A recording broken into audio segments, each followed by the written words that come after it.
Alright, so we're continuing our discussion on the Science of Enlightenment. And so we kind of established that the ground for most of so-called modern science is not a real one in truth. That the revolution in science is going to be recognizing and accepting consciousness as the fundamental aspect, or whatever you want to call it, of nature. It's an essential feature. And once that's understood, even if it's not understood completely, but once we kind of can grasp that in that kind of scientific community, that means that rather than looking outside and in the edges of the fringes of the cosmos and these tiny atoms, it means that the refinement of the human instrument of observation, the human consciousness, the human insight is going to be advanced, right? It's going to be with a similar effort that we put outside. That doesn't mean that we stop advancing our technologies, our scientific instruments. No, at the same time, those will be continually becoming more and more subtle. So really, it's kind of it's convergence, right? So as we start to recognize that there's this subtle energy at play with consciousness that goes beyond the body and mind, and that has an effect in the world around us. As that's going on, our instruments become more and more subtle. So it's a beautiful process, and it's this, again, it's the science of enlightenment that's going to bring humanity out of this dark age, this so-called Kali Yuga. That's what's going to take us out. It's not a matter of a belief or a new religion or new technology that's going to answer all our problems, or robots that we can have do all our chores. No, it's the convergence of our understanding of the outer world and the inner world, and becoming more and more refined.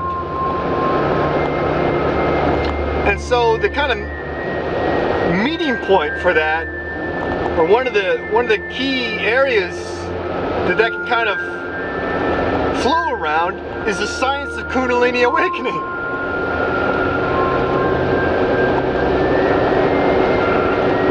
Which is at the core,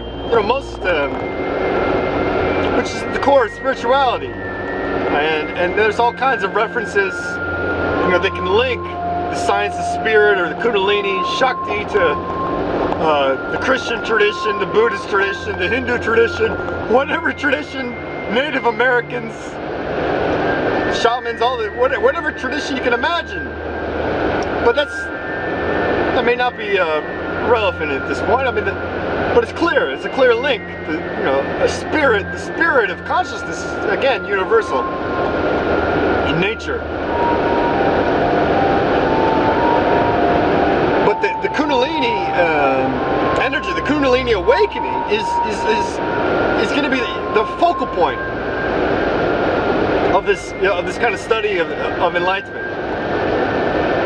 Partly because of its universal nature, and because, again, it's a physical process, and happening on a cellular level, right? And it's already been demonstrated at Paramahamsa Nityananda's inner awakening, right? People having 1,000% or more increase in mitochondria cell energy. The mitochondria is like the core of not every cell, but majority of cells in your body has this mitochondria. And it's like the powerhouse. It's like the revitalizing core.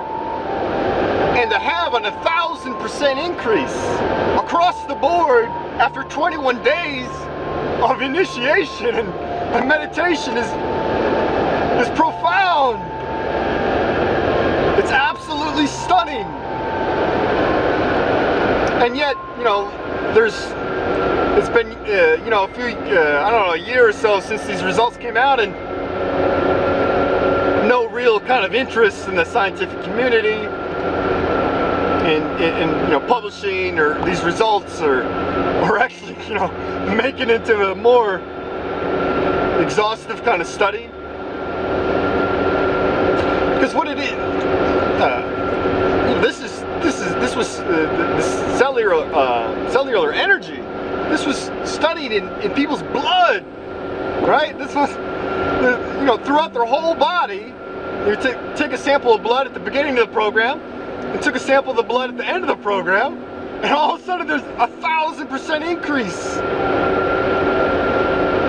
know, that's throughout the whole. That's not just focused on their muscles or wherever. That's throughout their whole body, and the healing they can result from this kind of increase in cellular energy is unimaginable. It literally is almost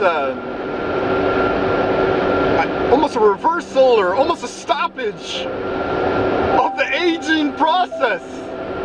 And unfortunately, you know, without you know, in our ignorance, a lot of these medications, these drugs, and these foods are damaging this energy, this mitochondria, are producing negative results. And through this program, this 21 days inner awakening, there's no negative side effects. There's no injection, right? It's a complete inner healing. Again, with the guidance and initiation of an enlightened being. So that's what the Science of Enlightenment is about. And it doesn't require a huge funding. I mean, this study they did in this program surely only cost a few $1,000s. And we want to go smashing atoms around, right? For billions of dollars. While we could be investigating something that could lead to the healing of billions, you know, millions of people within decades. It could take millions of people off these, you know, side effect causing drugs. It could save billions of dollars.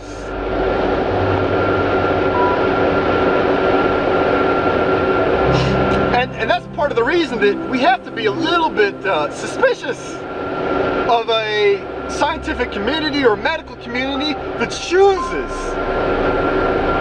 to ignore this phenomenon, even though the symbol of Kundalini awakening is on every single hospital and ambulance.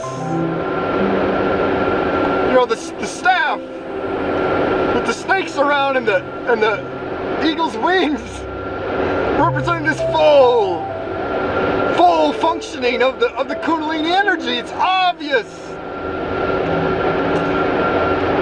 And the problem is, if you look up the cases or Acadia staff on, you know, that's represented, if you look it up on Wikipedia, try it, look it up. They perverted it. They said this symbol is a symbol of commerce, and it shouldn't be used in the health community anymore. Look it up. A symbol of commerce, and it's just wrong to pervert the symbol of full health. That again, that has been exemplified or illustrated or realized in dozens of different cultures, going back thousands of years. And somehow we have it as a symbol of perfect health. But you know, our best effort is to engineer drugs and machines to fix your body like you're some vehicle or machine. not the best we can do. And part of the reason, you know, it's kind of ironic, you know, to take the symbol and identify it as a symbol of commerce, because that's basically what's happened. Our health is no longer a function of, you know, people being healed. It's a function, it's economic gain. But the more people dependent on drugs, the more money. You know? You know, the more people suffering from diabetes, oh great, we can build bigger hospitals. The more people that have cancer, we can have more machines and invest in, you know, these gigantic hospitals. I mean, is it not absurd that we just have bigger and bigger hospitals and less people healthy? I mean, it's so blatantly obvious at this point that our medical system has been corrupted by vested interests in harmful drugs. And again, we have to be a little bit suspicious of why there's such a resistance to the release of this information that is, you know, objectively showing incredible healing from spiritual processes, from meditation, you know, meditation, yoga, and especially Kundalini awakening.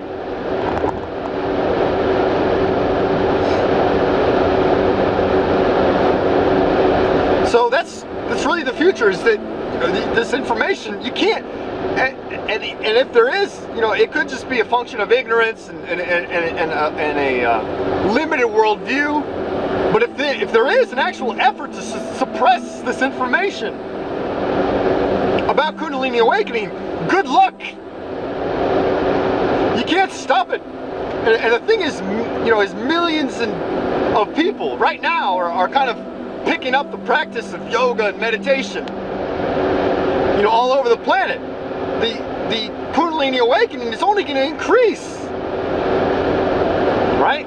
Because some people have this view that, oh, Kundalini awakening, it's too powerful, it's too dangerous, and, you know, we got to leave it, you know, leave it in the esoteric, mystical science. It's bullshit.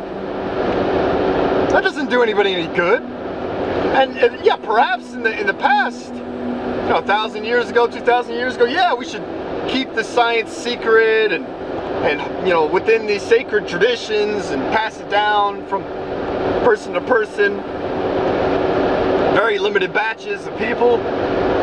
But that's the time for that has ended. You know, it's already being released, and the problem is, you know, all the people that are taking up this meditation and yoga, you know, if they do it intensely and have the proper diet and the proper environment, without their knowledge, they could be awakening this Kundalini energy, right? Which is a profound biophysical energy. It's a biophysical process of inner transformation, of becoming, of clearing out the toxins, right?